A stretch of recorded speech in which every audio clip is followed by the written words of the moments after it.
Ladies and gentlemen, welcome to our last show of Season 1 of Beyond the White Noise Paranormal.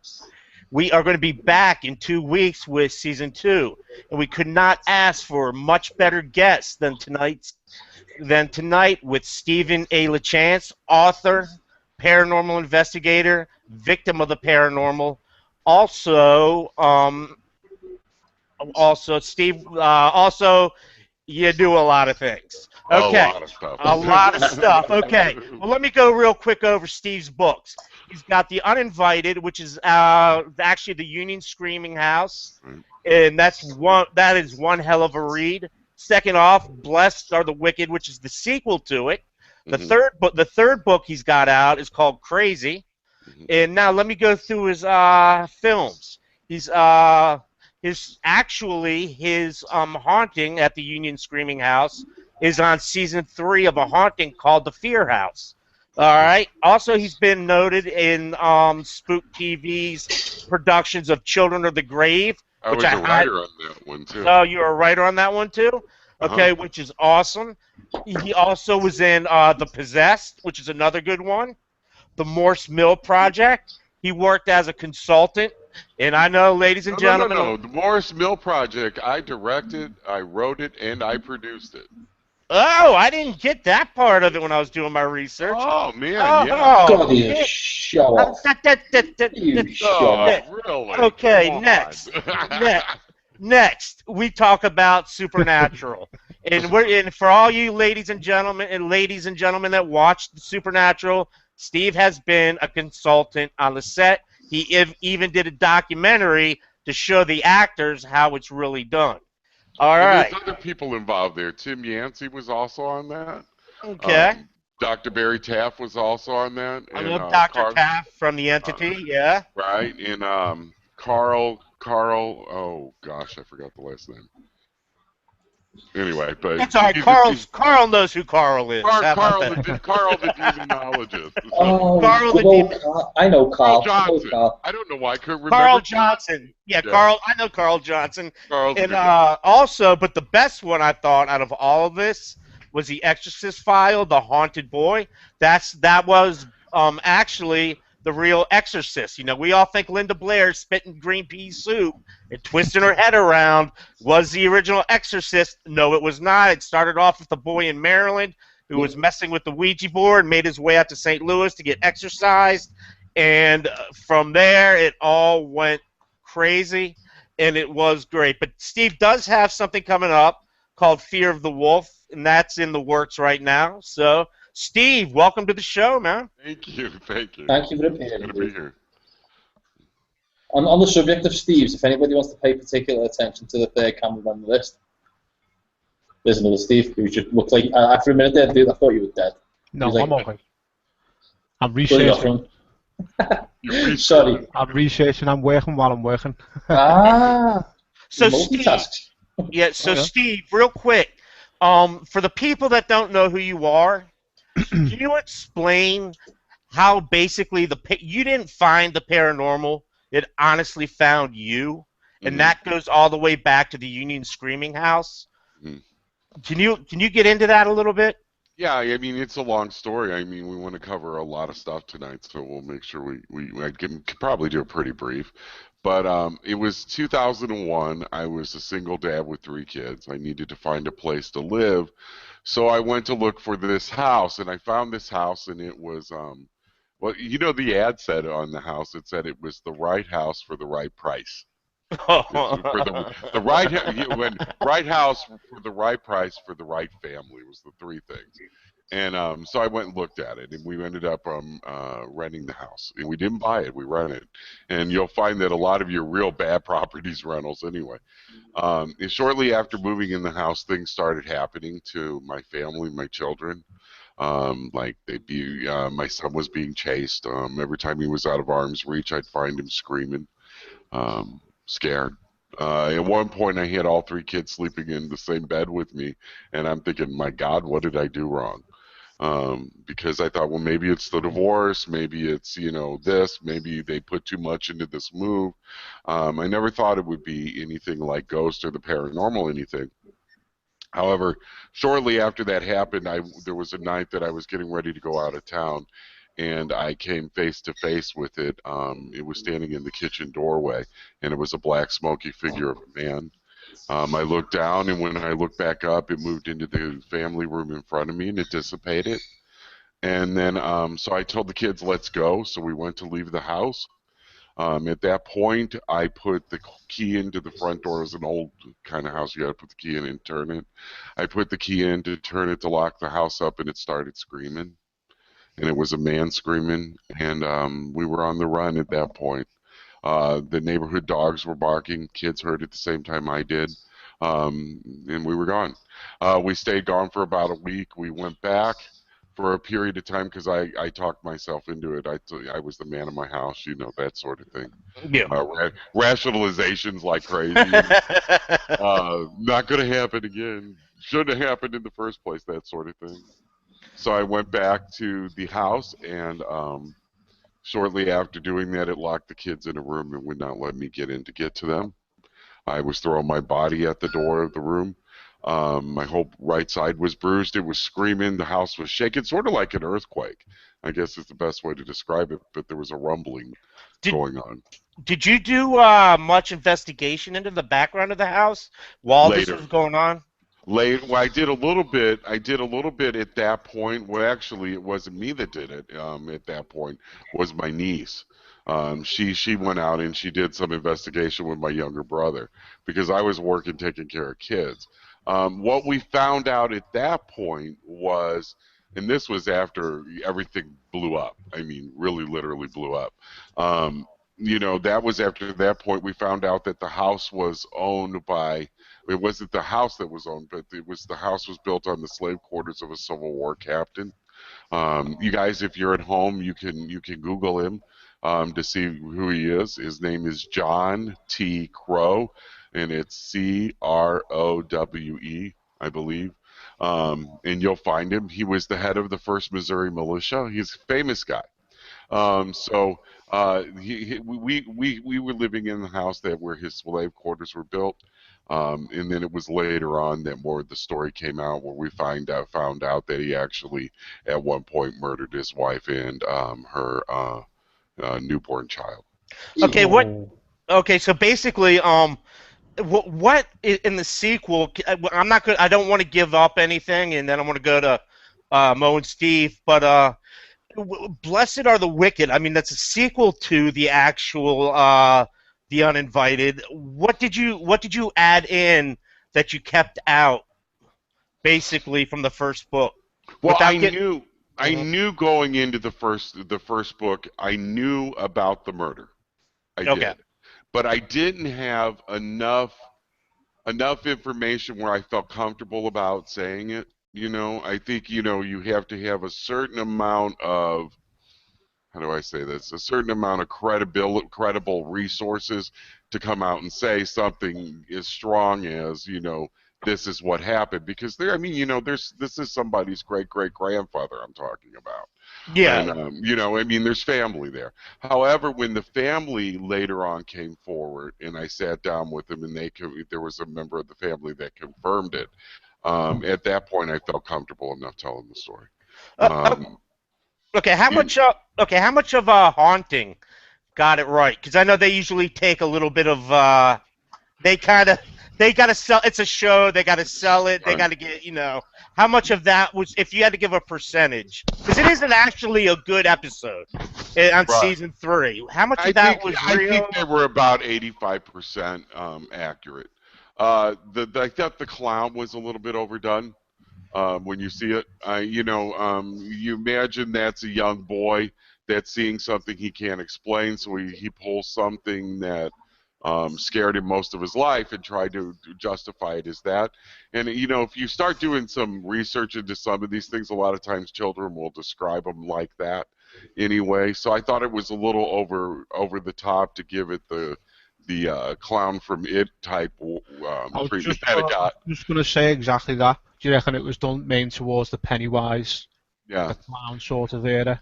You know what's funny about that, Steve, is that there's actually some list out there that talk about the scariest clowns in entertainment ever, and Elliot's clown is on that list now. So it's like that's funny. look, That's awesome, Mo. look what he did. Yeah, what's your take, Mo, on all that? Right. Well, first things first. I'm not allowed to mention the C word in my living room at the moment because I've got a wife who's got a morbid fear of them. So on those grounds, I'm not going to mention the name, but I am going to say is where shows are concerned, they have a tendency, so they'll try and squeeze as scary as possible out of it. So it doesn't surprise me that they've gone for something excessively scary. What I want to know is, it's a simple question, is people have a fight or flight with regards to the paranormal. They either do what we do and run around dark houses with torch trying to find something that's inevitably not going to be found, because if it is there, it's hiding really bleeding well. And you've decided to write. How come that was the decision that you made? I mean, how was it the reason that I decided to write it? That I decided to tell the story? Yeah, of course. Well, I think, first it was, the show. The show, and the thing about the show is, and just in a brief, it's 48 minutes long. Okay. For you guys, by the way, if you see the show where you are, Mo, you see an extra 6 minutes that America doesn't see. Take that, America. We get stuff you don't. Because we got to have more commercials than you do. So you actually get to see. You actually get to see the Helen's husband actually see what he saw. Cool. America never saw that, so that's interesting. But when we're doing stuff, and I was looking at it, and it was like, you overplayed some things. I thought that were overplayed, but the really scary moments of what this story was, not scary, not just scary, but emotional. I thought what happened is they really kind of missed the boat, and I decided to go ahead and write it. And it was actually at that point I had some friends that pushed me towards that, and that's why I did it. And it would turn out to be one of the best things I did. Go ahead. I'm sorry. It's kind of strange because we obviously have a mutual friend there who also had this write about. Well, don't mean to interrupt there. Maybe you're sounding pretty echoey from our end, some of that anyone else is getting. Okay, do we sound better now? Go ahead. Okay. Yeah, as I said, we've got a mutual friend, I think, from Writing and Believing, who also wrote about something that happened to him. And do exactly the same as what you've done, which was to write about it. And again, he said the same about TV shows. When it came to the TV shows, he sort of misconstrued it slightly, obviously for ratings and ratings alone. So, I mean, it's a shame TV does that, but as the conversation we had a little bit before the show starts off with regards to shows, Kurt's sitting there watching paranormal shows, which is pretty much like trying to learn how to do mechanics by watching a mechanic on the television. You can't do it, unfortunately. So it's a shame with TV, can't it? I like stories. I'm good on paranormal stories. I don't watch the investigation aspect of it. Yeah, you do. Yeah, you do. But here's the thing, guys. I mean, when you look at things, what do we learn most from? We learn from the story. The investigation show, that's just preaching to the choir. We all know what we do out there on investigation. The average Joe that's sitting on his couch at home, he's not really that interested in the investigation. He's there for the story. He wants to know the history of these things. He wants to know what happened, what makes them tick, what happened to you, and hopefully maybe somewhere in all of that he might learn something, or it might cause him to think about something in a different way that he never thought of before. That's what that sort of thing should be all about. And, the investigation stuff, I think sometimes they want to place too much importance on it, and really it's just preaching to the choir anyway.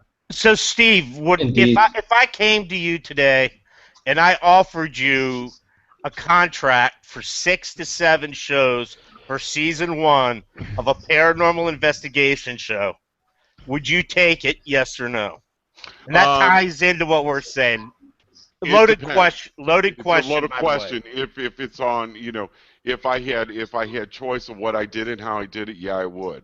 And you would be surprised to know what that paranormal show would be. It would be on the skull experiments, and I would redo those over here in America. Sweet. Nice. Good man. That's what I would do. Okay. Anything else? Probably no. No, it's good that you mentioned the skull experiment, because we done a show a while back, a few episodes back now, and we also have a few videos we've uploaded to the YouTube channel with regard to the skull experiment and the way people have not. I don't even think it's that they haven't bothered to replicate it, but the situation, it can't be. Nobody's really tried hard enough to get it to work. I don't understand it. I really don't. And where the skull experiment's concerned, I know it's a total segue from the entire conversation, but you say you go for the skull experiment. Now, I'm going to ask you a simple question. Why that over everything else? What is it about that over everything else which would drag you to it? I think it's the research into specifically the afterlife. I think that is the main question. You know, I think we're focusing too much on, you know, the functioning of what a ghost is or what a demon is and all of this. But we're not functioning on answering the question, and I think the skull experiments lend to this very well of what is in the afterlife for us. And you really start getting into some of them in the communication that comes back and forth. So that would be the reason why. I felt like that was a Miss American answer. I'm sorry, but it did. No, I take that. I'll take that answer, Miss America. That's totally fine. No, you've got to do the wave. You've got to do the wave. Right? But seriously, there's that's one thing I want to. It really wasn't as cutting edge as you would have thought. I'm going to push you to answer one more question with regards to the skull experiment now. Right? You've obviously seen the evidence, and for people out there who are not aware of the skull experiment, who haven't looked really into it, a lot of the skull experiment evidence is smoke and gun evidence. It's pieces of parchment, it's pieces of poem, it's designs of circuits. It's very specific, meticulously designed pieces of media placed onto a 35mm film, which, to be fair, which blows my fantastic. mind, by the way. But right now, does it blow your mind on the grounds that you believe it, or does it blow your mind on the grounds that maybe it's been doctored? If you get what I mean, do you sit there and think in the back of your mind? You ask me this question in a year, and I'll give you an answer. Yeah. Because are you going to replicate it? Yes, I am. Oh my God, I'm going to follow this to the end of the year. Okay, if you're going to I don't know if I'm going to do it publicly, but in some way you're going to see me do it. And okay. It's either I'm going to write about it or I'm going to film it. But okay. I am going to do it. Steve, if you're going to replicate it, would you use more modern methods than what they used X amount of years ago when they had, let's say, the old-fashioned radio where the guy was coming in with the whole conversation and stuff like that? Would you bring it kind of forward in that sense? I think it was really forward-thinking to begin with. I think a lot of the stuff they were doing in the way the information was coming through, you have to remember they were being told how to do this by the spirits themselves. Now, if that really works and that's how it happens, they're going to direct us on how to have it done and what we should do. And if you do that, I mean, so it's hard to say what I'll pull in at this point. So however, I am going to have, I will have it in a lockdown situation. I will have skeptic and believer alike in there, and I will also be having cameras on it, and I will do audio like you won't believe. You got to bring James Randi in there. That's somebody for a skeptic, right there. Bring the amazing Randy in there. Right, exactly. I mean, obviously, that would everybody. He's the most famous skeptic, I guess, out there in some ways. But it would be interesting to have. I want to see everybody's reaction. My thing is that we have to start thinking outside the box, boys. We're not anymore. We're stuck. You know what? We're stuck. You've got it perfect, right? Because I always have a saying, as a true Brit, when I say true Brit, as one of those. You feel like an outsider looking in on society. We are sheep, right? It's the best conversation to ever pull off the Matrix. We are sheep. We walk around blind every day and we copy each other. We copy everything. Fashion is copied. The TV show I watch is because a friend tells me he watches it, so I watch it. Everybody copies somebody. So even down to investigation of the paranormal, we all copy each other. One person says, oh, on Ghost Adventures, this guy was using this type of thermal camera, so everybody gets that thermal camera. He was using this skeletal X-cam frame, the SLS X-cam. He was using that in spot for the skeletal framework, so everybody goes out and buys them. And sadly, only a few people, let me reword that, only a few people are actually sitting there and saying, right, screw the boundaries, right? Let's go at it laterally. Let's look at it from an outsider's perspective and say, okay, if I can't hear something and me voice recorder can hear something at a different frequency, why don't I get something which can listen at that frequency, which has now been designed and obviously is already out there. But we need people who are prepared to do that. People like the people who've done the skull experiment, who sat there and said, right, what do we think will work? Let's have a little go with this. Let's give this a go. The guys off the Texas Raid Chasers, I think they're called. Tennessee Raid Chasers. Tennessee Raid Chasers. Yeah. Those guys, now don't get me wrong, crazy box of frogs wiring up capacitors to try and catch energy. But you know what? When I watched the episode, I was like, are you messing? Really? I know electronics, that's stupid. You're playing around with something which is meant to take an electrical charge. It's meant to hold energy. Hang on a second. And now I see why they're doing it. And it was like the penny dropped, and you think, all right, whoever it is who's designing all that stuff, he's actually putting effort into it. He's using his brain. And again, back to the skull experiment and back to what you're going to do. People are not bothered to try it, sadly. Yeah. I'm glad you are. I'm glad you're going to give it a go. Jesus, I can't wait. And you know what? I'm not asking you to film it now. I'm going to really hunt you down if you don't. Hey, we're really going to do it, brother. We're really doing it. Hey, it's already in the works. Hey, Steve, if you invite Mo, tell him he can't bring his spirit box, he can't bring his K2, and he can't bring his millimeter. Because that's basically what he lives on. Well, you know what? There's nothing here, Kurt. There is nothing wrong with sticking with the basics. You know what, right? Are you lying to me? Into your face. I do not own a millimeter. Kurt owns a millimeter. I haven't got a K2. Kurt owns a K2. No, I sold it. I had a You know what I think is a K2 meter, so if I see one more person talking into a K2 meter, I'm going to scream. I had a fire sale on that. That made me $40. That made me $40. Can you hear me? And it's like, really? You're talking into something that doesn't even hear your voice. Do you know what I like about the K2 meter? It can find mains cable in a wall. Yeah, that's about it. And most of them are standing there with the K2 meter with their cell phones going anyway. Yeah, they're going. And they don't even realize what they're doing. It's like, at least put it in airplane mode, for God's sakes. I don't mean to sound like a part of these TV shows, and they're all wired up at wireless microphones running 800 megahertz frequencies, whilst holding the K2 meter, which can spike at 800 megahertz frequency, and they're talking, going, it's moving, and you can see it go blip, blip, blip, blip every time they're talking. You're like, wow, you exist. You're on this. But here's the thing, Mo, and this is what you got to consider. Like, what the problem is with the paranormal right now. This is completely it. No one out there is able or capable or willing to think outside the box.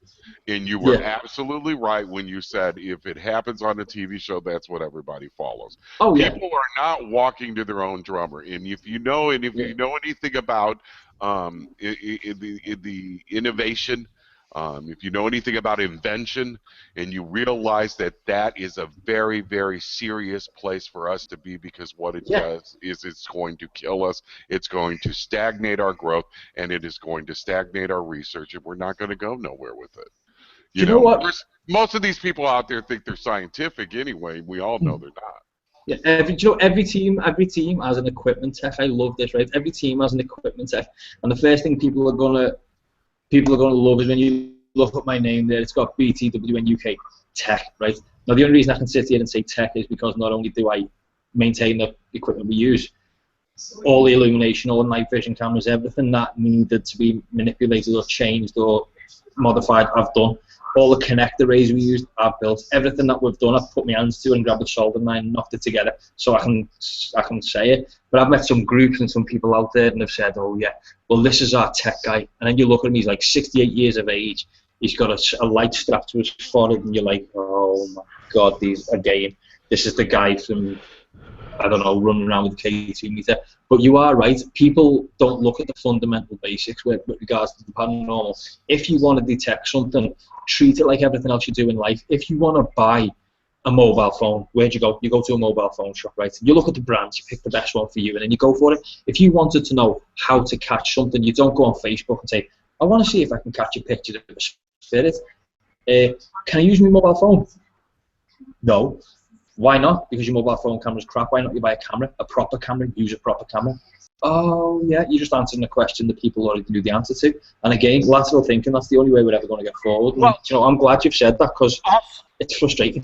Also, the frustrating, also the frustrating aspect too is is I think and Mo knows this because we've discussed this many times, and Steve Floyd knows this too. Is the fact that, you know, once you post something on Facebook, that's, you know, it's either matrixing or pareidolia, depending whatever you want to call it when you reply. You know, it's become such the norm now. Look what I caught. What is this? And I told this one lady, I said, it looks like the Pac-Man ghost. And that's basically, and that was my reply, because I'm looking, and she's like, oh, I'm so scared. First, the daughter's smoking a cigarette, and, you know, you see the smoke, and then in back, you see, like, some sort of whatever. And I was like, "Oh, that's the Pac-Man ghost. It's going to get her." But and that's what my reply. Here is a warning to those that like to send me pictures. Okay, do not send me a picture if you think because I lived through a haunting, I am going to believe everything that I see, because I am the biggest skeptic to walk this block.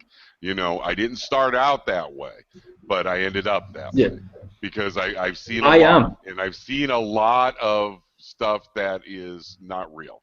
And so, you know, and it's like I'm searching for real answers to answer real questions for myself. What happened to us and why did we go through this? I am not doing this for fun. You know, it's like sooner or later I want to know why we went through what we went through. And the only way I'm going to do that is to tear apart everything that I see and everything that I'm given. So don't think that I'm going to go into it believing everything that you give me, because I won't. Stephen, do you know what? I am on your side. I am the worst enemy of people who send those pictures to me. You get them come through, and do you know what? Right, as a hobby, I do photography. As a hobby, I mess around with electronics, and you get it all the time. You get people send you pictures of dust particles with light flickering off them, and I love just. It sounds horrible, and I sound really cruel for it, but I love going, right, okay, explain the picture. Well, my mate's mum's nan's dog took it on a phone, and as you can see, it's his nan. Right. And you know what? Again, it's redundant. I swear it's redundant. I've done it right. I've done it on Friday. I opened my laptop, I checked my inbox, I got a photograph sent through. This is a picture. If you look very closely in the bottom left-hand corner, you can clearly see. And I looked at my laptop. I swear to God. So, by the way, the individual who sent me this, I'm sorry, but I shut my laptop screen. I just looked and went, no. Do you know what? No, I can't do it anymore. But you guys, I can't do it anymore. I can't do it anymore. But with you, but with you two guys though, both Steve and Mo, you guys are so good at knowing and this is kind of saying a good thing, that you guys know the inner workings of a camera. You know the inner workings of, let's say, a video camera. You know what could have caused it based on a light source coming in, based on the fact that you got to buy a new vacuum cleaner. But, you know, stuff like that. I mean, I think that plays a big role that a lot of these I think it's correct, but, you know, I think the definition of crazy, if you really want to know, and since I wrote the book, I think I can say it. The definition of crazy is to not try to answer things in a logical manner. The definition of crazy is to just accept things without looking into them to make sense out of them. And that's crazy to me. You know, the thing is I met, you know, Mo, you love this. A couple of years ago, I was at a place, and a guy came up to me, and he said, I'm part of a team. I said, what do you do? And he said, I'm the EMF guy. I remember you saying that. Remember, you and I have talked about that before. Yeah. You know, it's like, real. I was like, you know, I felt like saying, you need to run and quit, dude. I'm like, get out of this now. I'm like, you know. I'm the guy who screws the camera onto the tripods. Right. I'm the guy who plugs the headphones in. Oh dear me. Again, I'm going to say it, right, and I want this to be our motto for season 2 when we bring it out. These people exist. Right, these people exist, and all they are, right, these guys are a yardstick to how bad life can actually get in the paranormal. I swear. It's frustrating. And and the thing about it that got to me was you got this guy that's out there and he's got his head into the EMF meter. Yeah. But what he represented to me was the entire the majority of the paranormal, where everybody's got their head in something, but nobody's using their head to think about what they're seeing or doing. Yeah. Nobody sits down and talks about it. Nobody looks at the paranormal from a philosophical standpoint, which is something we must do as well. Theory though. The paranormal is just theory on top of theory on top of theory, like EMF. Everything you see on TV, you talk to people, all of a sudden you get a spike in your tri-field meter or your Mel meter. It's a spirit. No, it's not. I mean, things, there's no proof that a ghost or spirit works on EMF. That's another theory. Rick and I were out to dinner the other night with some friends. It was Francis and Andrew, and we went to the dinner with them. And we were sitting there, and they were new people questioning the paranormal. And one of the things I looked at them and I said is like, there's a lot of people out there because they know somebody that claims they do scientific investigation. And I'm like, you got to stop and think about it, that nothing that we do is scientific. No. Anybody that says that there's scientific investigation going on is really kind of lying to themselves.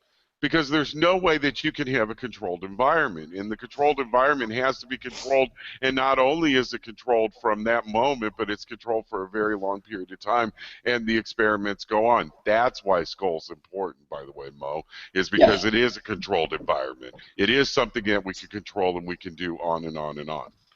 So it bothers me when people say that. In a way, I totally agree with you, because it frustrates me when you look at some groups, and I'm not going to lie to you, me and Stephen Foy right now, part of our group, we've done it ourselves. We've gone to an investigation. We've investigated some, and bear in mind in Britain, some buildings for us, we've got an old abandoned asylum which was from the 1850s, and that building, in retrospect to the rest of Britain, is quite new, to be fair. 1850s is not massively old. You walk past them pretty much every day in Liverpool and in Britain. But we've been to places like that, and we've spent a few hours there, and we set up our voice recorders, set up our cameras, and I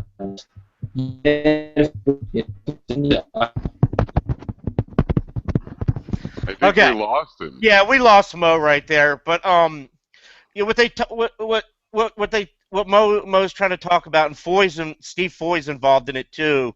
Going to some of these old orphanages, and what they do now, and Steve, correct me if I'm wrong, Foy, correct me if I'm wrong on this, that they take an orphanage, and all of a sudden what they're doing in Great Britain, and Mo's told me all about this, is they rename it an asylum. Automatically, with that term asylum, we tend to think, haunted. Crazy people. It kind of adds a bit of background to what you were talking about before, with the way they do it for TV compared to the way a proper investigation's done. Certain buzzwords, as they call it, like asylum, mental asylum, add a bit of darkness to it. If you're gonna catch anything, you don't have to be in a mental asylum to catch it. You can catch them anywhere. You know what I mean? You can catch them walking down the street. Yeah, but it's a lot more fun to be in the mental asylum when you're filming it. Because it is fun. You're feeling scared, right? Yeah. And sometimes it's just fun to be in the asylum anyway. You want to go in and look anyway, don't you? With the camera and stuff like that. To be fair, though, you do find, which is one thing which I do find, in retrospect to what people are saying, you see some of these shows, you see the person running around a big scary building at night with no lights on, and everyone's like, oh, I'd be panicking, I'd be really scared, I'd be this. And we went to, as Stephen just said, and as I said before, we've been to some really, really like old buildings. We've been to orphanages, we've been to old mental asylums, genuine mental asylums, been to old hospitals, we've been to quite a few places, and we've been in a convent, a closed down convent, and you walk in and where you'd expect it to be like the scary places which people expect. I've actually felt remarkably comfortable knowing that it's quiet, it's serene. as opposed to something's around the corner. Some other places we've gone to, it's actually been quite peaceful. You'd be surprised in a major city. Exactly, yeah. Except for one when it wasn't even near a major city, which is the Asylum, which was really, really fun.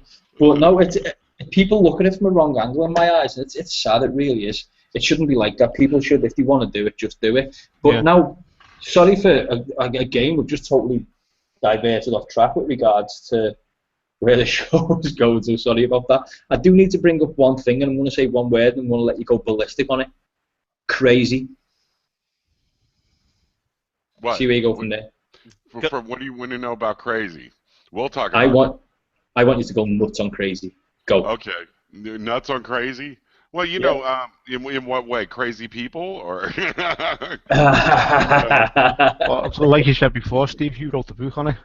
Yeah, you know. Well, you know, here it is, and we'll talk about it if you want to talk about the book on it. And it was that meeting that guy, and in realizing that we had come to a point in the paranormal where we no longer were able to think for ourselves, and we were no longer able to put the analytical mind to work because we were too busy thinking that we were being scientists that we weren't, because we were not doing scientific investigation, using things that we probably shouldn't have been using in the first place, and nobody's sitting there talking to each other about what, and nobody's researching it what. I don't know how many people I've met that said I went to such and such place, what did I research, and I'm like, okay, what did you learn?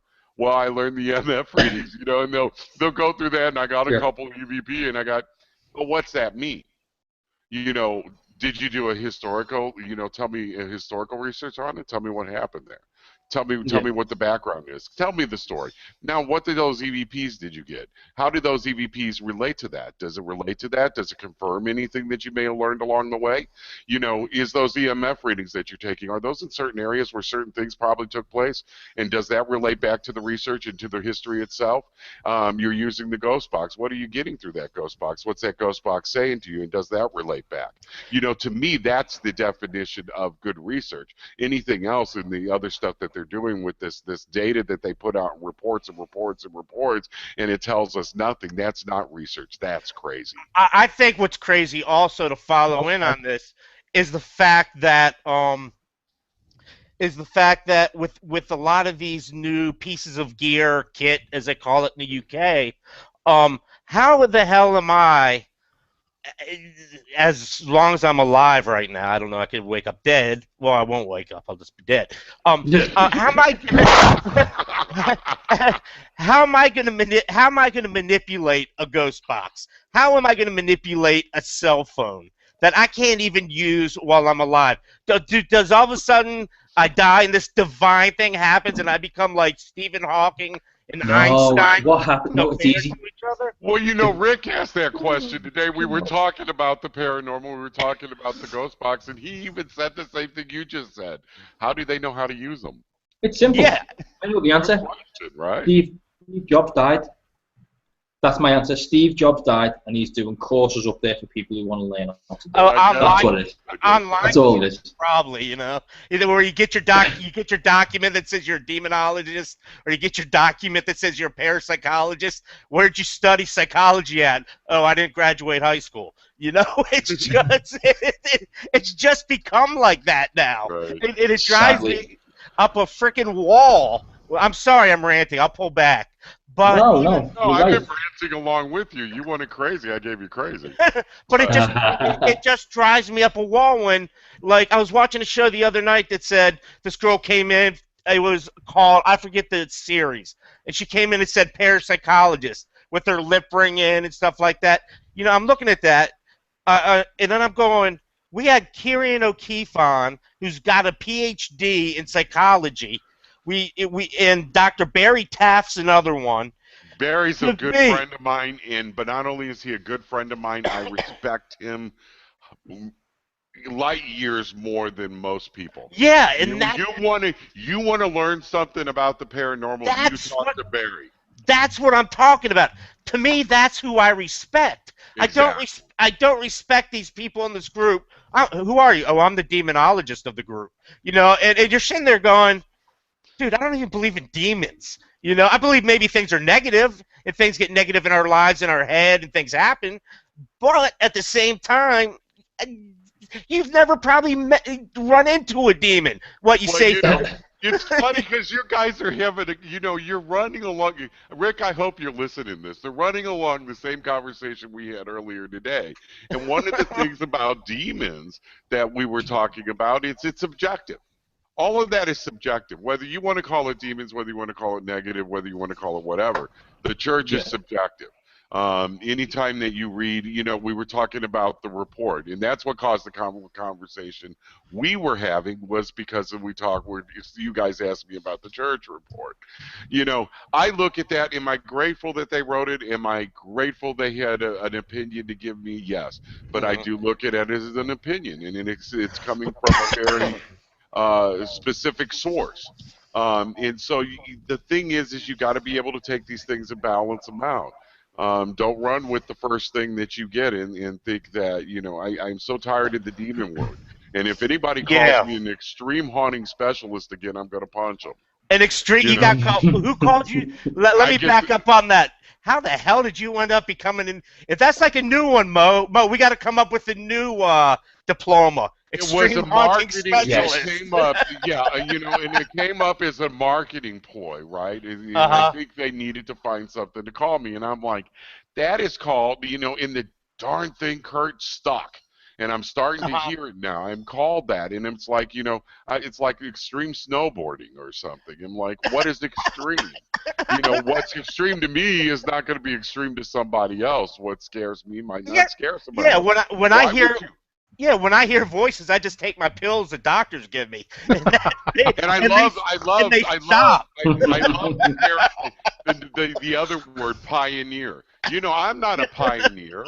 I mean, you want to talk about somebody that's a pioneer, go over to where Mo is sitting right now, and the guy that's been doing this for probably 60 years. There's your pioneer. Yeah, I agree. Comes England. England has some serious investigation stuff going on. I mean, that blows our country away by far. And I'm always envious of these guys that have it in Liverpool, which is it's a culture center because they got to deal with we're so far behind them, and they look at us and tell me, correct me if I'm wrong, Mo. You look at Americans and you go, man, you really don't get it. Because we're so far behind where they are, it's not even funny. And don't think I don't know. Can I be brutally honest? Can I be brutally honest with regards to when I look at America, what I see with regards to paranormal? I get confused on how America, everything's a burial ground, everything's a frontier. Oh, don't let it freeze up on this one, Kurt. It's like somebody gets killed in a house, the Basilica Acts murder house, for instance, Lizzie Borden house. There's two houses where something really, in my eyes. Mo, okay, we have some technical issues right now with Mo. He hasn't learned from last week, has he? No, I don't think he did his studies over the week, Steve. But I think he's saying in America though. And I'm going to speak for him. And if I speak wrong, it's cool. I'm here. Yeah, but your face is frozen, dude. It's got this ugly look on it. I've always got an ugly look on it. Dude, it's a mug. Dude, you're a right mug. That's all I got to say. What can I say? Right, as I said, when you've got houses like the Basilica Acts murder house, and you've got places like that, you've got places like the Lizzie Borden house. There's two examples. And children passed away there. Children died there. And the first thing that happened was somebody went outside with a sign, nailed it to the ground in the front and said, right guys, come on, I'm going to charge for investigations. And I cringe. I really do. And that's the only thing I see about America is sometimes they get the house and then they go bang. But Mo, is there any difference though? And I'm looking at this, I was looking at, and I'm just going to say the name of the group today. I don't care because I don't like the guy anyway. Trident Paranormal. I'm going through their list about how many haunts they have. You also talk about everybody's got some sort of haunt going on where you can come and pay £50 and you can go there and with your dipsticks that cross and stuff like that. Yeah, exactly. Your fingers crossed, and stuff like that. And Yeah. it's the same thing.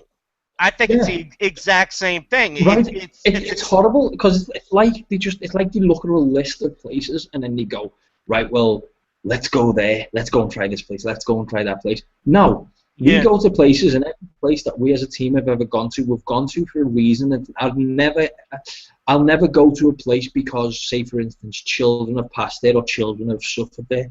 And then you've got places, as I said, like the Axe Murder House and the Lizzie Borden house over in America, and those types of places where children got hit. I could never do it. There's something conscious in the back of my mind. But there's some groups who would literally go, like that orphanage you were talking about before, the orphanage that they start calling the asylum. Children died there. It was an orphanage. It was an orphanage in the 1800s.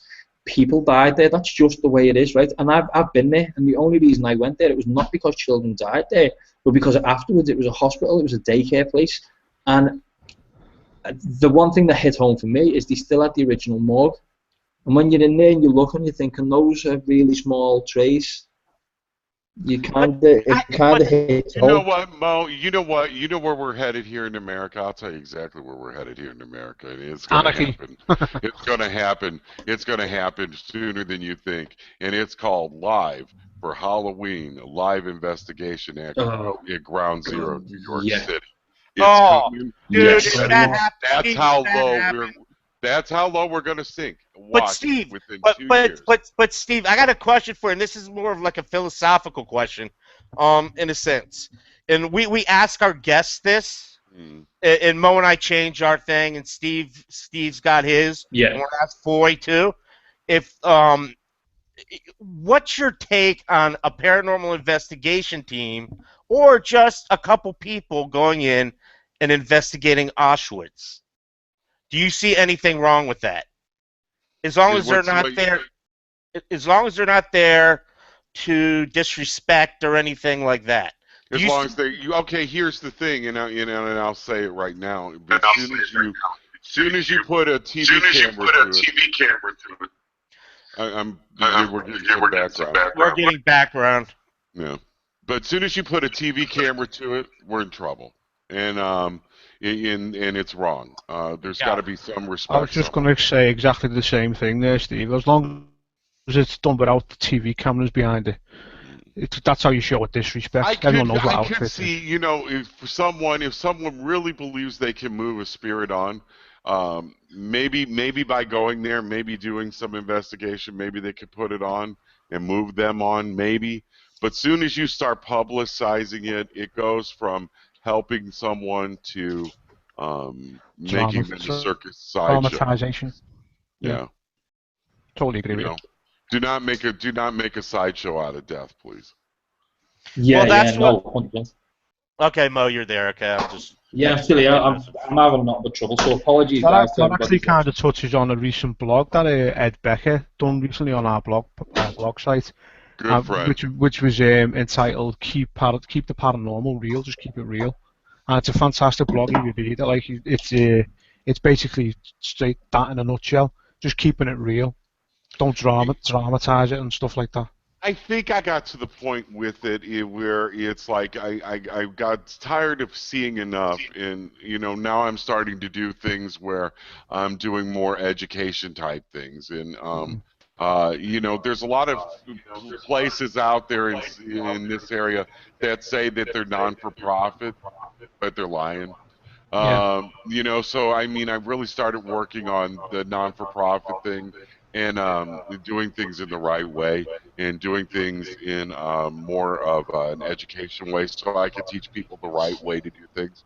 And I think that's important. I think we're going to have to lead by example, and the only way that we're ever going to make any changes in any of the things that we just talked about is by example. I think that we can learn from those across the pond. I think you guys are great. I think you living with buildings that are tremendously much, much older than what we're living with here. Oh yeah. You have been dealing with this thing for much, much longer than we have. So the thing is I think it's interesting. You're light years ahead of us in that way, and I think we need to start taking a look at those areas that are dealing with those things that have a greater concentration. And I would say you probably guys have a greater concentration of haunting than we do, maybe. There's a lot of different things like that. But the thing, Steve, that I understand, the way I'm looking at this, and this is from being, I guess, an ex-teacher. I was a history teacher, and I taught history, historian. I don't call myself a historian. I work just around history. It's how I make a living. And the thing I look at it is what we tend not to do in this country, the United States. We look at England and say, oh, the brilliant old buildings. Let's go to London and let's go out the Tower of London and look at all the deaths that took place there. Oh, but what about what we're not picking up, Steve? Are these Native Americans? I mean, who would travel in bands? Like, let's say you were by the Mississippi River, and you know that very well that that was populated by Native Americans. If I'm going to pick up an EVP and it's saying something different, my thing is, I don't know. It's just like I think we ignore that a lot of times. Yeah, but here in St. Louis, what's funny? You want to hear a funny story real quick? No, yeah. You just triggered something. Here in St. Louis, I love it when people say, "Well, do you think that they're living on a burial ground?" The whole damn city's a burial ground. It was called Mound City because there's nothing but burial mounds here. And it was like, it always cracks me up. You think it was a burial ground? You all live on a burial ground. This whole place was called Mound City for a reason. Yeah, I mean Missouri itself. Let's go to your state real quick. I've had the opportunity to go to the Lemp Mansion to do investigation of the Lemp Mansion. Next time you come up and you don't call me, you're in trouble. Yeah, I'm definitely gonna give you a shout, dude. Definitely, because we purposely screwed up an investigation at Lemp Mansion because they were the local ghost hunting group, and we went in there and we started hiding CCTV cameras all over the place, and we did a lot of things we shouldn't. I'm not gonna say it on air, but you'll have to tell me later. Yeah, I'll tell you what a good trigger object I used later, and it was a trigger object for purposes of because of what happened in the room we were staying in, and aside from that, that's going on another thing. But I think around the Mississippi River, I mean that's like a hotbed for paranormal activity. I think whether it's old houses, whether it's Native Americans, as the Missouri River would be also too. So, I mean, I think Missouri, in what I've noticed, that a lot of investigators that we've had that Mo and I have had on past shows under our old name, which I will never say again, because I am cursed by that name, and what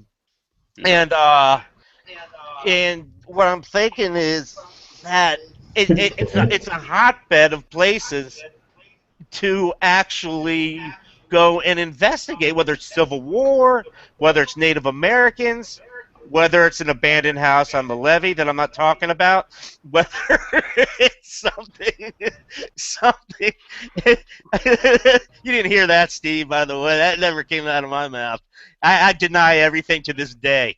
But the thing is you got to be safe here. Yeah. That's Kurt. Going back to the abandoned house thing, we have tremendous amount of abandoned houses here. You have a city that went from 300,000. What was it? It was 7 million to 300,000. Whoa! Yeah, I didn't know that. In a period of time, and so we have a whole north side of the city that has a tremendous amount of abandonment. There's some things that you got to be careful. And there's people that be careful if you go into those houses because this was on. Yeah, I was out of St. Louis. This is way down in southeast Missouri on the levee. Where on the levee down in on the levee in Sikeston, Missouri. Yeah, it was, but the person I was with knew the person who owned the house at one time who was rebuilding it. I mean, there's none of these abandoned properties that you can't find who owns them. In a lot of these abandoned properties, we have a lot of problem in Missouri with mold, black mold. And you know, a lot of these buildings are not only structurally not safe, but they're physically not safe. And there's a truck stop right now in Missouri that people are being taken through that people have no idea that it has mold problems and Okay. asbestos. You know, so be careful not only with when you go into buildings like that, but these people that are out there selling you tickets to these buildings, because a lot of times these buildings aren't safe. Yeah, we call doing that. I learned this from Mo. Mo taught me this lesson. Instead of calling it a B&E, as the police would, we call it brick and ladder. You know, it's called brick and ladder. If you do something brick and ladder, code word for yeah, and I look around for, but I don't go in there purposely to damage. You don't go in there purposely to do this. You don't go purposely in that. Sometimes, and I don't do it really anymore because I like to do battlefields. And the only thing, because in Maryland, there's a lot of battlefields. We got Antietam. We got 50 minutes from Gettysburg. And Gettysburg, you're allowed there at 10 at night. So I want to go up and do a short documentary on Devil's Den. And Into Devil's Den. Devil's Den is a very, very haunted location. Yeah, Very cool. Very cool. And we went across the street up where the Confederates were making their run up to Little Round Top, and we parked ourselves up there. We heard a disembodied voice, which one of the 4 recorders picked it up, and we ran it through, and it said "Our Park" because it went right between me and someone else. You just hear this radio wave going. We're sitting on a rock. I'm like, hold on a second. I left Mo's ghost box on, or I left I left my recorders playing and stuff like that. But no, it was nothing. Thank you, Mo, very much. I appreciate it. That was so. You broke the internet. You're so professional. And but yeah, it's haunted, and I want to go back up there. I got to talk to the guy from the Farnsworth house, the owner, and we just ran into him by chance. My girlfriend and I just ran into her by chance. I was taking her up there. She flew in from Missouri. And I asked him, I go, why do you let these groups come in to do investigations? Because I've stayed there one night with video cameras. Obviously nothing. Obviously nothing happened. It was just more fun. It was a haunted room at the time. And but the thing is, though, he said, you know what? He goes, it makes money. And he also said, that I asked him, I go, another loaded question was, has anything ever happened to you personally? Yeah. And he said no, but my wife, and his wife was on the phone, so I let it be. But it was just interesting, you know. It's just interesting. You know, in Missouri, we have Pilot Knob, right? You know, the battleground down at Pilot Knob. I'm going to spend the night there with the group in my group. Okay. We're going to spend the night there sometime in September. I love battlefields. Battlefields are interesting. You come across a lot of different things. Another battlefield I would love to do, maybe we should do this one together, Kurt, is go down to Shiloh and do Shiloh. Oh, man, I'd love to do Shiloh. Me too. Love to. And the thing about it is, we almost had the opportunity. I had a crew coming from New York, a team coming from New York that I was friends with at the time, and I had a buddy of mine who dated this girl whose mom worked with the battlefield, so we had to put $500 down, and then we were gonna we were gonna meet the guard so we wouldn't get arrested. I ended up getting he forgot all about it. Paid the money, but forgot about getting in touch with me. Wow. So but I'm gonna go at night, spend the night at a Motel 6 somewhere cheap, you know, at affordability, and then keep going back at night, and maybe do some daytime, you know, evening kind of stuff. But there's another battlefield called the Monocacy Battlefield. It's 25 minutes up the road. It was called the Battle that Saved D.C., the last rush of the Confederacy in Maryland to come up. And the thing, I got busted one night, and we weren't doing anything. we weren't doing anything. It was like we were trying to find a place where to take our kayaks at night, because you got to be off the battlefield by 6 at this place. So we were trying to find a place to take our kayaks at one point. We didn't have them on us. We were planning it out. And all of a sudden, a park police comes up. And I was like, dude, this is the second time I've gotten in trouble. One was at an asylum, and we had to talk our way out of it, and this is number 2. So I don't want number 3. Number 3, I am SOL. Well, number three, and you're eating cake in jail. Yeah, exactly. And I don't want to eat cake in jail. Well, we always joke about cake in St. Louis jail down here. I knew somebody that used to get arrested quite a bit, and he did that because he liked the cake. So yeah, cake in jail. I showed my ID. They ran it through, and then we just They're lied. supposed to have good cake. I've never been, so I couldn't tell you. I don't know. Yeah, I wouldn't. I'd rather not. You know I would rather go down the street and just buy some darn cake. I don't know. So okay, try the cake. It's to die for. Yeah, exactly. So Steve, if you were going on a battlefield, what three things would you like to bring? Well, we'll bring cameras, obviously. Cameras. What? I mean, I'm gonna go with simple. I'm gonna go video. I'm gonna go cameras, and I'm gonna go recorders for EVP. Good man. Yeah. Okay. That's all I'm more of a traditionalist, though. You know. What about? Okay. You know, I'm the guy that takes all the equipment away from my team and takes them to locations and trains them. Good man. Mo's gonna kick me in my dick for this one, Steve. But what's your take on GoPro cameras? Well, they make some pretty cool film. I don't know. I'm a GoPro fanatic. I don't know what it is with GoPro cameras. Well, it's the idea of putting this camera on you and you can do whatever, and you can put it on the little car to make it go down. It's ridiculous, but it's fun. It's fun. I like them. Some people, it's gotten to the point. I was at a conference not too long ago, and there was somebody that was saying that we must wire ourselves up with GoPro cameras and each investigator constantly, and I'm like, well, that's a little much, but I mean, as far as filming go, I like Deadliest Catch uses a lot of GoPros to get their films. So they have I like using it. I like using it for aesthetics, for my art. Let's put it that way. It would be great. No, but you know what? I'm gonna defend myself slightly, right? If you had to cover a lot of video angles, then get the GoPro, go for it. It's a very expensive thing to play around because they are a couple of hundred in UK pounds, or if you want to go to American dollars, they're always going to be a couple of hundred no matter which way you go about it. And it's a lot of money just for that. And I just kind of... I was talking to Rick. There's a film that I want to do here in Ghost. It's called Ghost Town, and it's in L.A. And that's where all of the riots happened in the late '80s, early '90s. And it's a place that is urban, and I wanted to film it real guerrilla type style, because when I go in there, I'm gonna have to go in there with 2 6'10" drug dealer Samoans. So. You think I'm kidding you? Hey, well, those guys are hardcore. Samoans are. You don't want to mess with Samoans, man. Yeah, I know. I already got them, and they're going to be escorting us in. Well, you were. Very, very you were part of the Watts or something. Yeah, you were part of the beginning of a joke. 2 Samoan drug dealers and Stephen go into a house. It sounds like the beginning of a bad joke. It does, doesn't it? I got 2. Yeah, exactly, right. I want to know the punchline to that one. Let us know.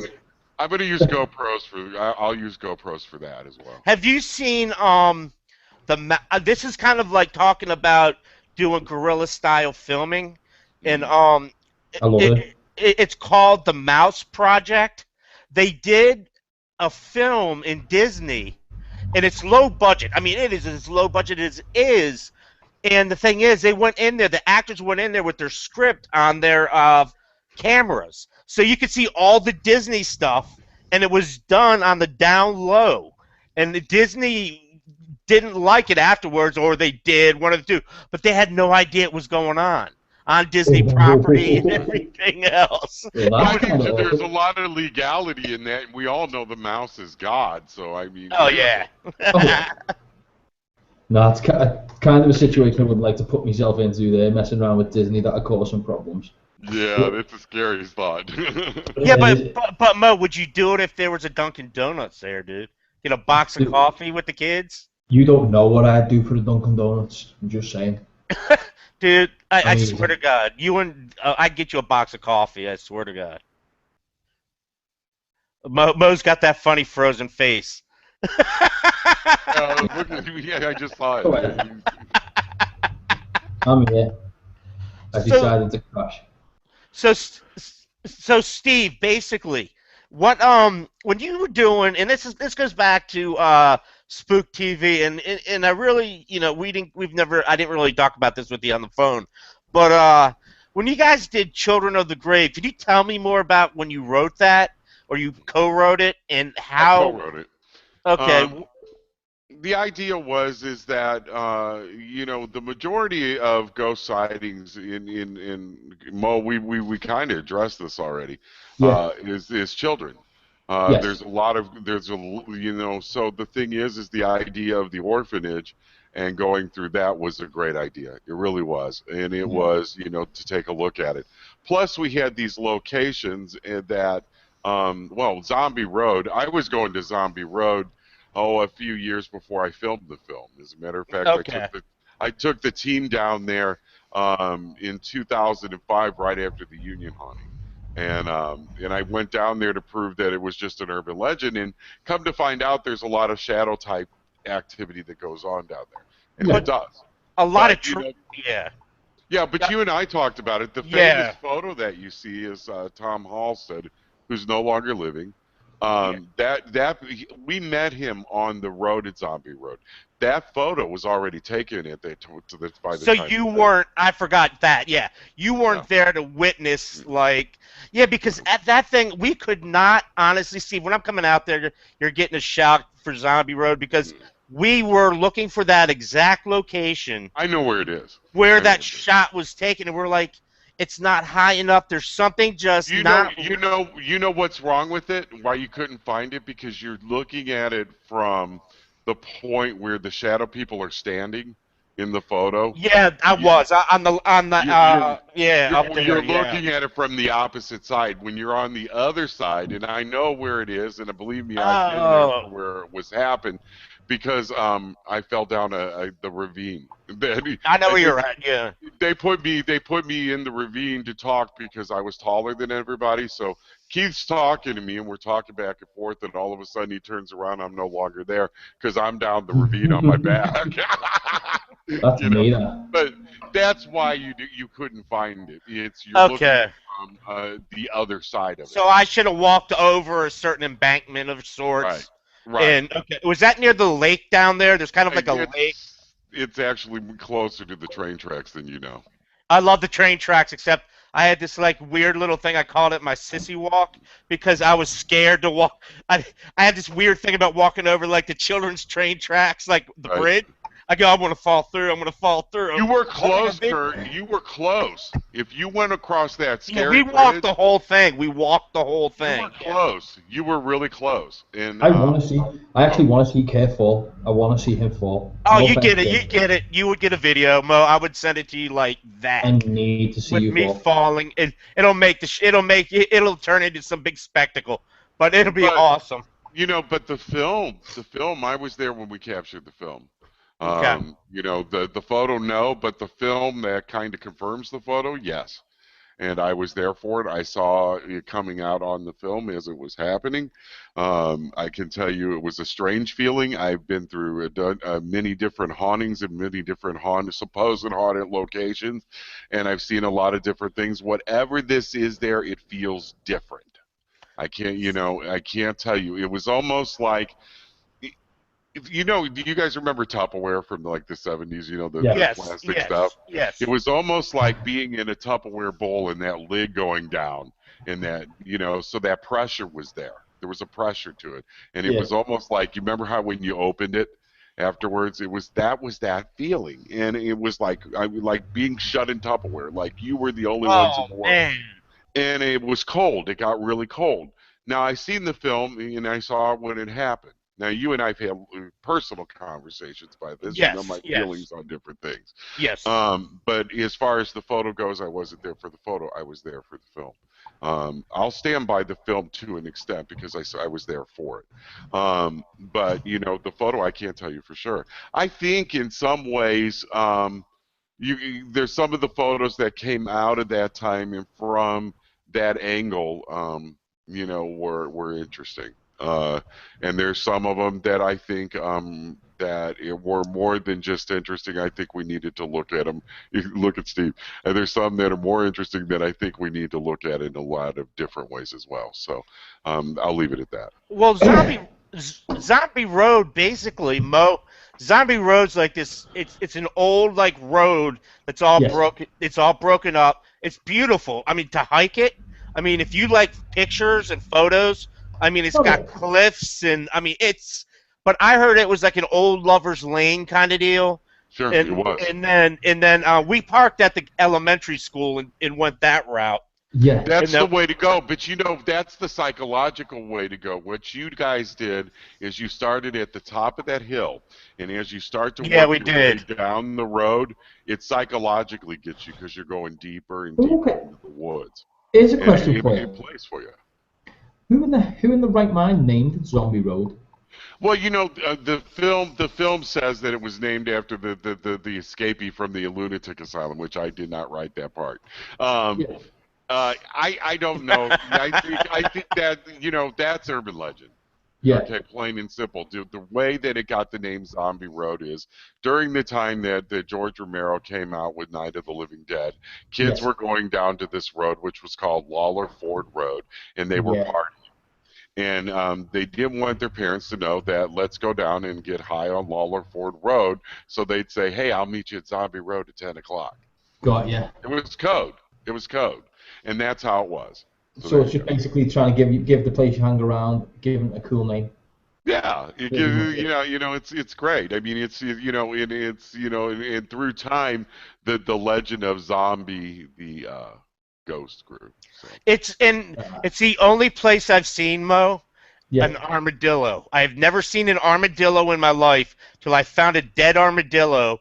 Like on the side of it, they're all over the place. I've never seen one. I'm like a Maryland kid, so it's just like I'm East Coast. You know it, Steve. I'm East Coast, so armadillos don't exist in my mind until I saw a dead armadillo that had a skeleton.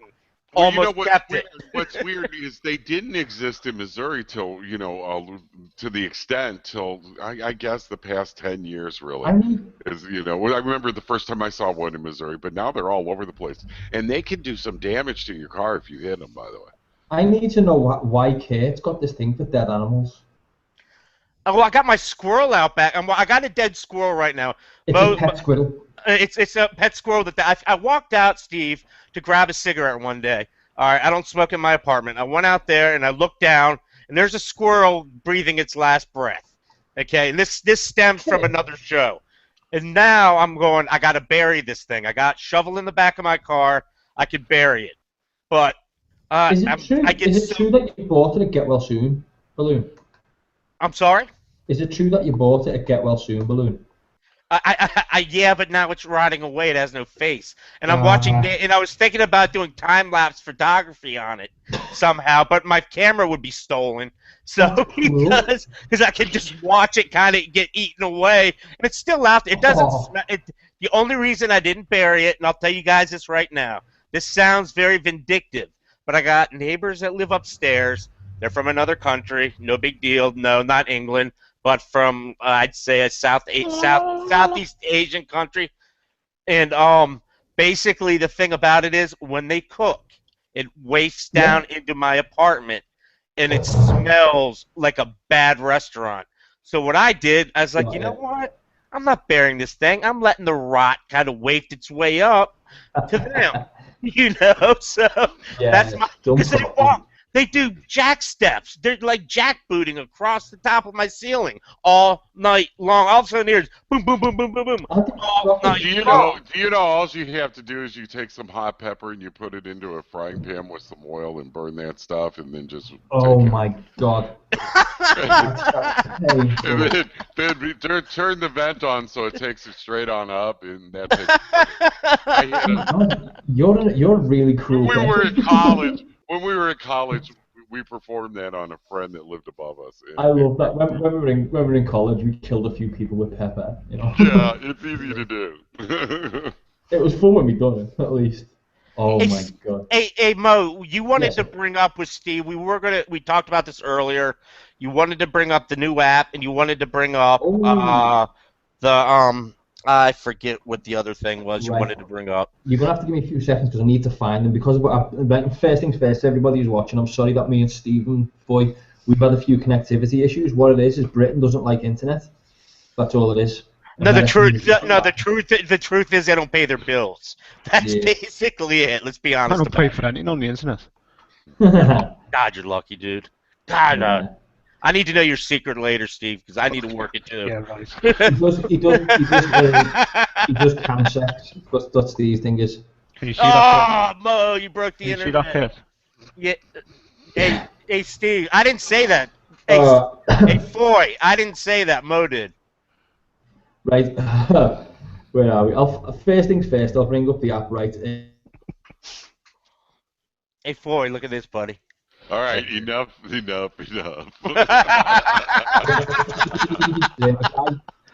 What? We're like little kids. We go in our little kid mode. So. Excuse me. Elliot does this to me all the time. Oh, Every time I go to take a picture. Hey, no, when I said Steve, I meant Foy when I was doing that, not you. No, I know. Wow. You guys remember? We were at the Lem Mansion. Elliot's behind a table. I take a picture, and I'm like, it's a really good picture, Elliot. I post it on Facebook, and all of a sudden, everybody's like, why is he flipping you off? I'm like, huh? I look at the picture and he's sitting there like this. I'm like, Great big shit much. Yeah, God. You got in trouble for that one. So. Oh, that's funny though. And then it was up on your group page and stuff like that. Yeah, I mean everybody saw it. I mean, they already, and you know how they talk about me. It's like, Hey, what's your take on what's your take on Have you found it, Mo? Yes, I have, right. Okay, I'll bring it up, right. We have a good friend, Ed Growski. He's a member of a team called Proof out of Florida. But the guy, he's like a Swiss Army knife at the moment. Not only does he investigate, not only is he a punk rocker, which is like Kurt's favourite type of girlfriend, he also, no offence, Kurt, he also has this absolute panache of being able to do stuff quite right.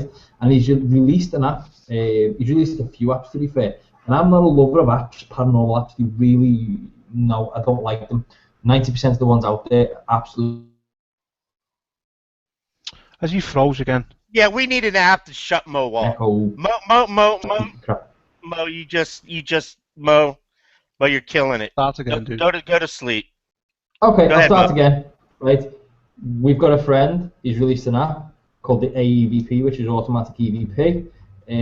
It's not crap like other apps out there with the last three letters Vox, but this guy, he actually uses his brain when it comes to building some of the apps that he's got. This one's got pre-programmed questions built into it, the AEVP. So it's got 30 built-in questions.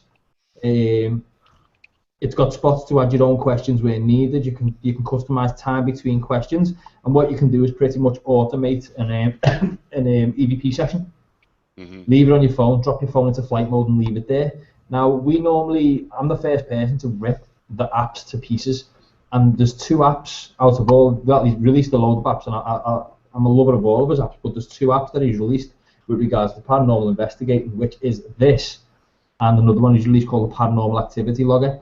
And they're the only two apps that, to be fair, not going to lie to you, the only two apps that I could actually trust. The Paranormal Activity Logger doesn't use anything special other than GPS, and you can log dates, times, what's happened, and at the end of it, it automatically collates a report and emails it to whoever you want to email it to. So if you say, for instance, as a team, you're on the second floor, you go through your EVP session, you collate it all. When you get home, you click send, and it'll send it as a PDF. It'll send everything about it. It'll send the GPS of where it happened, where you were, all the details. And that's the first of the apps that he released that was, as I said, a bit of a shock. It was amazing.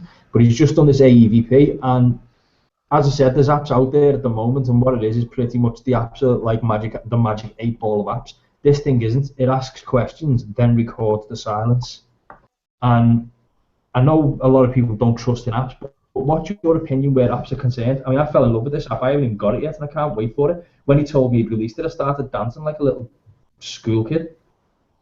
Well, you know what he's done is he made it possible for you to, and I think this is cool. It's a cool idea.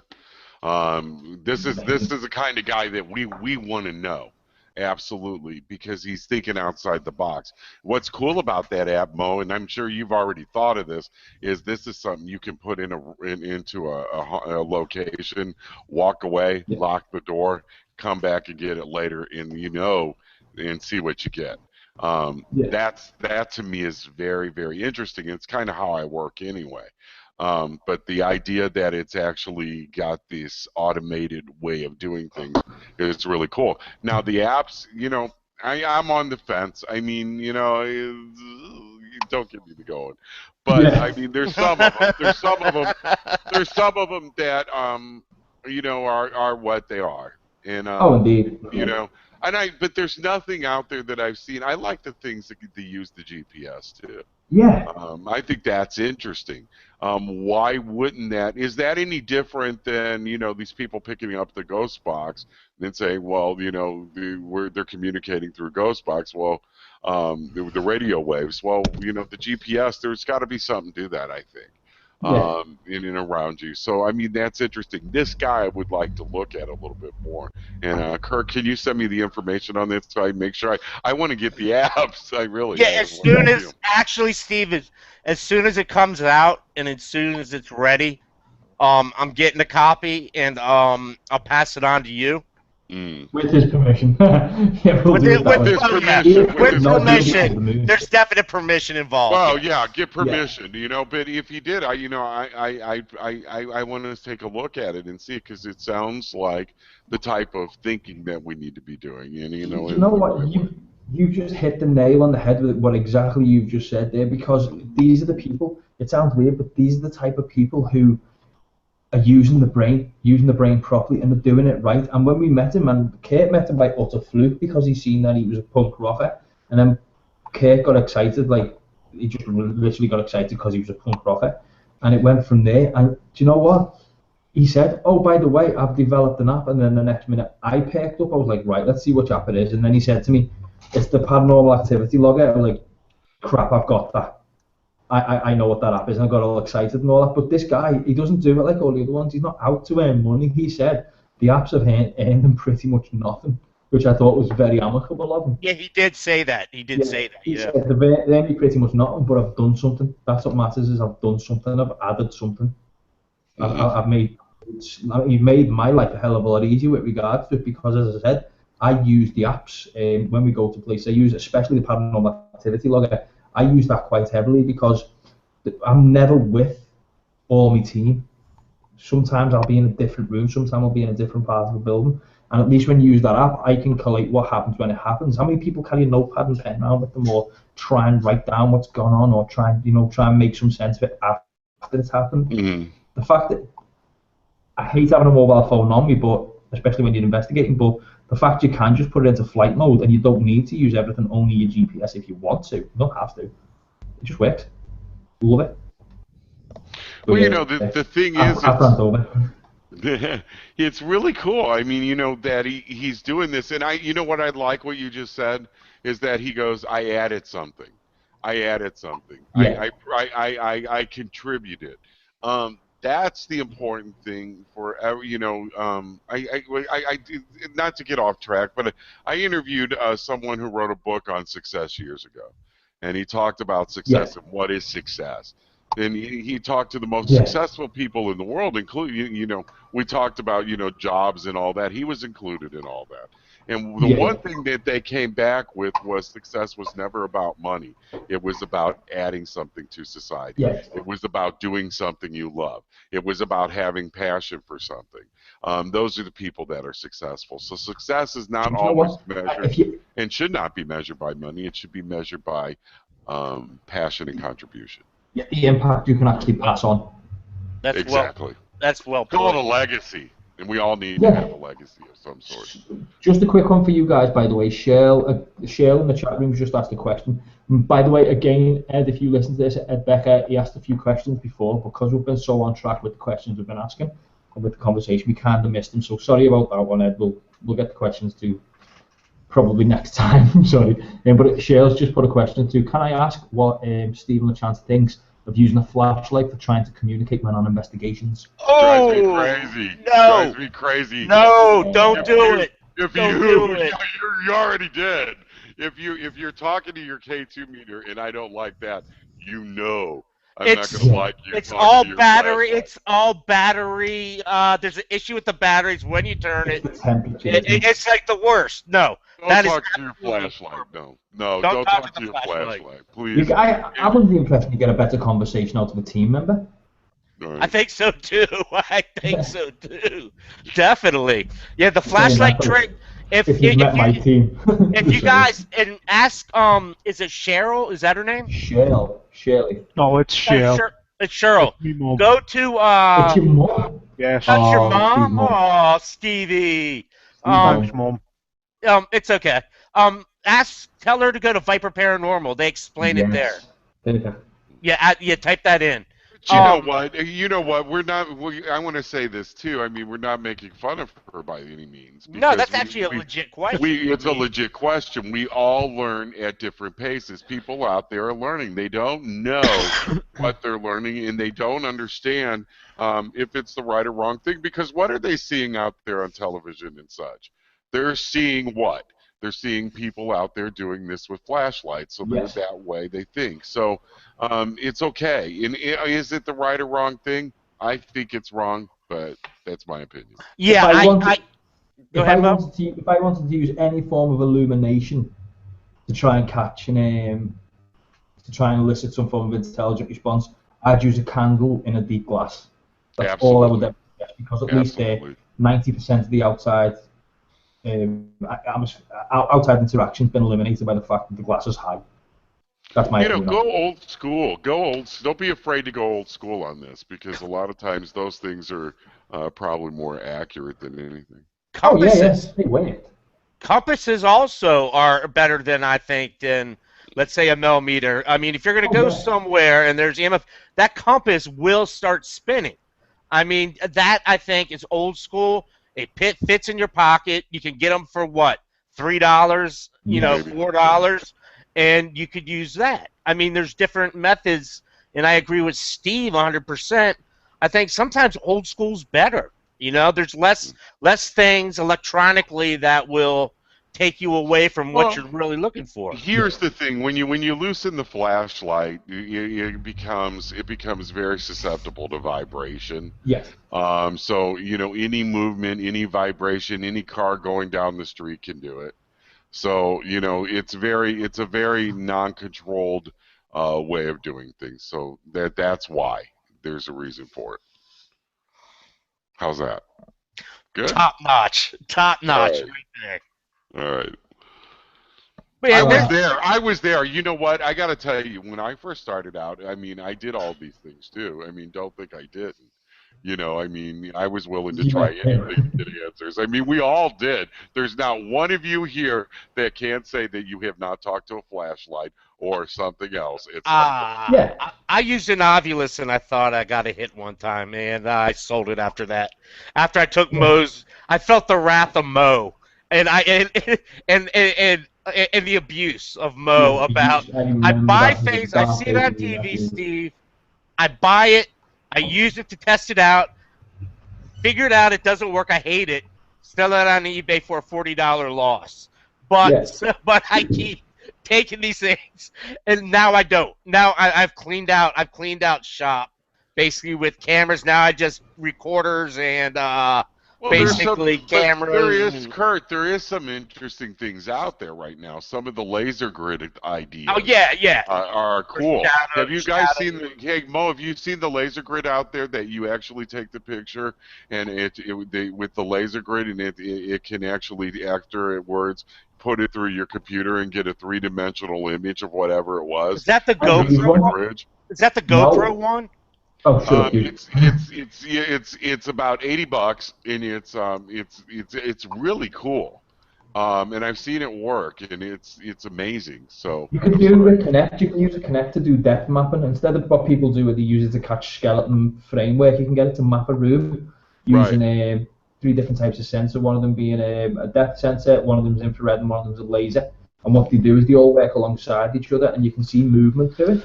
I like it. It works really good, but again, it's always going to be affected by something. So, well, but it's we keep our eyes. everything is always going to be affected by something. But however, it's kind of an interesting concept, and I thought Definitely. it was it's different. It's different. At least somebody else was thinking outside the box somewhere. Someone's trend setting. I actually have one question regarding something you were speaking about at the start of the show with the cameras and stuff. Have you ever caught anything that on camera, whether it's photograph or video footage, that you've known was paranormal, but someone else has questioned it? Sure. I think every single photo that we would put forward, you question. I know.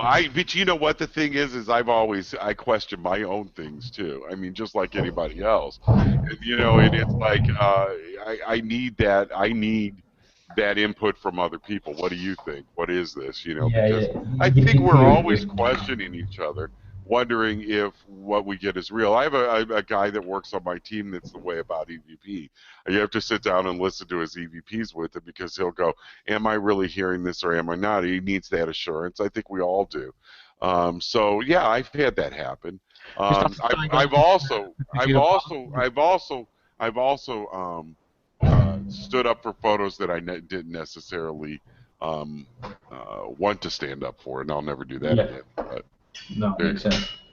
Right, well, guys, I'm afraid to say that it's that terrible time where we're going to have to call it a day. I hate doing it. I'd rather sit here and talk forever, but unfortunately for us to be able to put it to podcast and for Steve to actually get sleep tonight after re-editing this to be going back on YouTube, we need to call it a day. So I'm afraid to say it's time for us to say good night, guys. So one thing before we go, just where can we find your books? Before we go, where can we find your books? The books are available around the world. Amazon, any major bookstore that sells books. The new book will be out 2016 called Where the Devil Played. Right. And so any of my works. The second you get the link to that book and when it's up, can you put it up on our site for us, or put it up to us and we'll put it up on our Facebook page? Absolutely. Thank you, guys. Thank you so much for supporting me through all these years too. You are very welcome. Oh, guys, you, Steve. Take it easy, guys. We'll see you again in a week or two, okay? Take it easy. Bye, guys. See you again. Bye-bye now.